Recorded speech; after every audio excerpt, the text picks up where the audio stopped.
Hey everyone and welcome on back to the channel. Hope you're having a beautiful day out there. Let's go ahead and continue on here with a little bit of Nirvana. Do you think that there's a chiptune band out there that does covers of Nirvana songs and they're called Nerdvana? I gotta be honest, I just thought of that. If there's not yet, there should be. Anyways, we're going to listen to the next track here, In Utero, which is going to be a heart-shaped box, of course, off their album released in 1993. Hope you guys have been enjoying listening to some Nirvana with me. Let's just go ahead and continue on from where we left off. We'll talk about it after. Here we go, guys. Let's go. Hold on. There we go.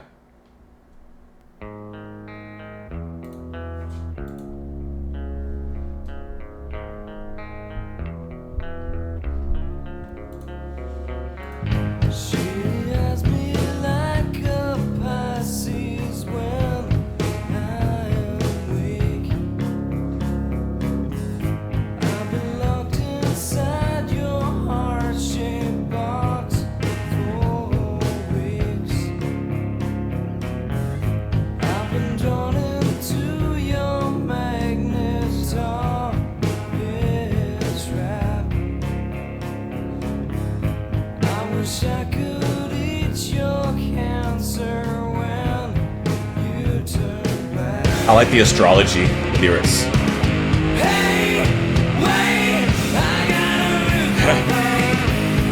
That came in really hard.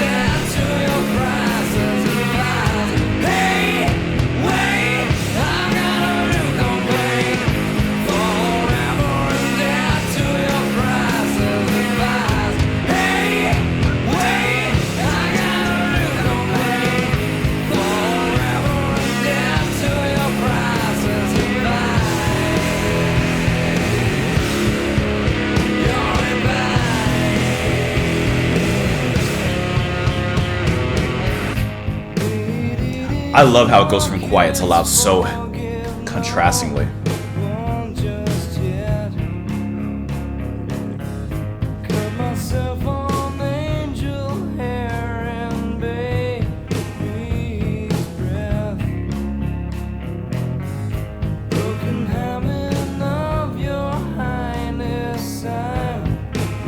The lyrics are pretty interesting too.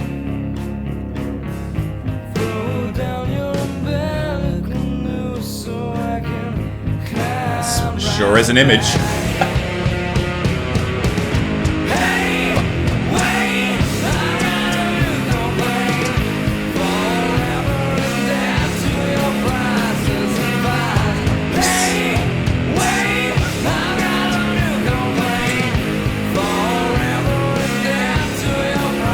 Really great drum pattern too.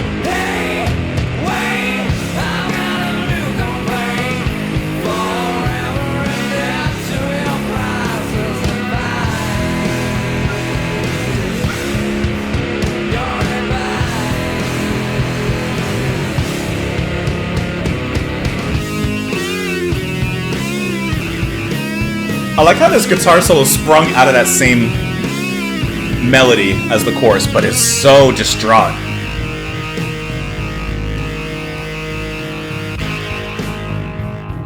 Extremely buzzy, huh?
So one thing I'm noticing, I mean, throughout this album listen so far, but in particular in this track, is I really like how the song captures the contrast, a deep contrast between a quiet verse and then a loud chorus. It's very typical. This is very formulaic. It's nothing new that you haven't heard before. The verse is usually soft and not always, but stereotypically it's soft, it's quieter, and then the chorus is where things are allowed to pop off and of course becomes catchy, memorable, loud, and explosive. But I really like how with Nirvana in this particular track, the song actually holds this tension in the verse. It's not just quiet, it's restrained. It's chains pulling down, pulling this beast that wants to get out the gate, that wants to break free, but just can't. You can actually feel that in the restraints of all the musicians. Of course, if Cobain's singing, like you feel that restraint. You feel that power that just wants to be let go. And soon it turns from potential to kinetic as it enters into the chorus, which it actually feels explosive. It actually feels like this beast has now broken the chains, not been let loose, actually broken the chains and is now running amok. Supposed to be in the arena, but is kind of getting into the crowd a little bit.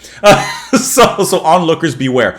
It just really has this great, powerful energy that I really enjoy when listening to the band. Also, when it comes to the drums, of course, Dave Grohl on the drums, and I really like how his drumming always has a sense of catchiness to it. I'll say, like in the chorus, the pattern when it goes into the toms and Cobain shouts, "Hey, wait," like that little moment there. It's a little moment, but every time it comes back, it feels good, and it kind of perfectly captures what I was talking about with that energy. That boom boom damn boom boom damn chicka boom boom down down down down, and it goes into it. It's once again, it's not like it's the most unique or progressive thing, but what they do it extremely well, and I really enjoy what they do here.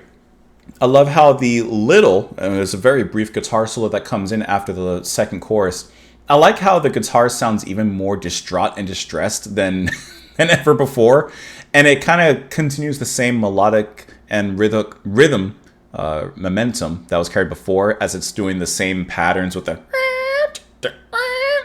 but it sounds just like off, like wonky, and I love how they bring that tone into the song here. And then, like I said, it's very short-lived. I would have actually liked to have heard a little bit more from it, and then it kind of collapses back into itself for one last go-around. That's a good song. That's a fun one to listen to with, like I said, a great, catchy pattern to it. Let's look at these lyrics, though, real quick. She eyes me like a Pisces when I'm weak. I've been locked inside your heart-shaped box for weeks. I've been drawn into your magnet tar pit trap. I wish you could eat your cancer when you turn black. So he says, I mean, really, I've been locked inside your heart-shaped box. She's had this little heart-shaped box, and right now he is the most current and recent prisoner of that box. I like the little astrology mentions here. She eyes me like a Pisces when I'm weak. Pisces isn't Pisces the fish, if I remember correctly. So like a fish that could eat you up. But then he says, I wish I could eat your cancer when you turn black. Of course, I take that as a double entendre. Of course, cancer, the disease and stuff, which he could take that away from them. But also, perhaps it's another reference to the astrology there. I'm a Cancer, by the way. That's the big old crab. Hey, wait, I got a new complaint. Forever in your debt to your priceless advice. I got a new complaint. Forever in debt to your priceless advice. That's an interesting line. I'm in debt to your priceless advice. Now, is he saying that sarcastically? Like, you're giving me all this advice. You want to, say this and that. But, like, it's not really doing anything. Or maybe he actually feels compelled to, in a sense, pay them back for this priceless advice. Meat-eating orchids. Here we get very poetic. Meat-eating orchids, forgive no one just yet. Cut myself on angel hair and baby's breath. A lot of flower references here now. Broken hymen of your highness, I'm left black. Throw down your umbilical noose so I can climb back. There's a lot to unpack in there. So he's name dropping flowers, orchids, baby's breath, angel hair as a pasta, but maybe it's a flower that I don't know of. And these are usual good, positive things, but he's mentioning them in negative ways. Umbilical cord, right, is of course the connection between a mother and the child in the most vulnerable of times during birth. So I can climb back. And he describes it as a noose, not a cord. And he wants to climb back, like, hey, this life's not for me. I'm ready to go back in. It's kind of an interesting line. Broken hymen of your highness, I'm left black. I think he's just in a bad place with this person. And then these lyrics repeat. I think that he just needs to get out there. Listen, heart-shaped box, and like I said, he's the current prisoner, and he needs to just get out of there. I think. It says that, let's see, let's look at some of the information here. Cobain explained that Heart-Shaped Box was written about children with terminal cancer. I am off. However, the song is generally also believed to be about his relationship with his wife, Courtney Love, of the American rock band Hole. Okay, so children with terminal cancer. Okay, I can see that. Your umbilical noose, so I can climb back. Okay, I can kind of see that. All right, let's keep going. I was looking at the rest of the lyrics and I couldn't tell, like, I couldn't draw comparisons there.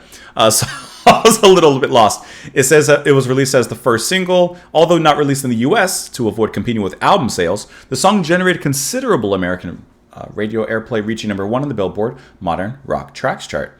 It reached number 10 in several countries, including Portugal, the UK, Ireland, and so on and so forth. It says here that it was the final song performed at Nirvana's last concert in Germany. It was also the final Nirvana song to receive a music video as well. So, like I said, there's some more information here regarding the track, how it was constructed, how it came about. Looking to see if there's anything about here. It says, in 2013, in an interview with Frick, Grohl recalled that everyone was concerned about the tempo of Heart-Shaped Box, but click tracks were not cool. Kurt and Steve came up with this idea: we should use a strobe light. We had this long conversation about how it won't dictate the tempo, just imply the tempo. I sat there for a take or two with this strobe light in my face until I practically had a seizure. I guess that's one way to lock in your tempo. That's one way to do it. I can't say I've ever heard of using a light or a light source to do that, but, whatever works for you. I'm not here to knock it. Anyways, thank you all so much for being here. I hope that you enjoyed listening to the music alongside of me. Of course, you can press the like button, share the video with all your friends and family, and all that other fun stuff. Have a great rest of your day, guys. Get out of here, and I'll talk to you all later. Bye.